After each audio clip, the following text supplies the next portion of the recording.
Samantala, Japanese national sinaksak ng kanyang kababayang may-ari ng spa sa Maynila. Abay, bakit sila nagsaksakan? Alamin natin mula kay Boy Gonzales, RH29. Boy, good morning.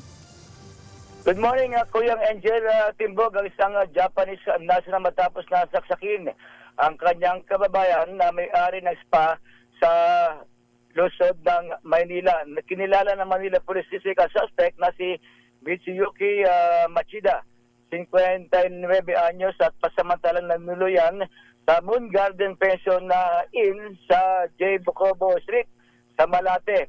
Sa investigasyon ng Manila Police District sa galit ang suspect matapos hindi papasukin sa spa matapos ma-expire ang membership nito. Dahil dito, sasaksakin sana sa ulo ang lasing na suspect, ang biktima, si Hideaki Kishida, pero nakailag ito at saka tinamaan na sa leeg. Agad na tumulong ang mga security guard at nasa nabanggit na establishmento at inaresto ang suspect pinaaresto ang mga suspect sa mga pulis habang naisugod naman sa Manila Doctors Hospital ang biktima na nasa maayos ng kalagayan.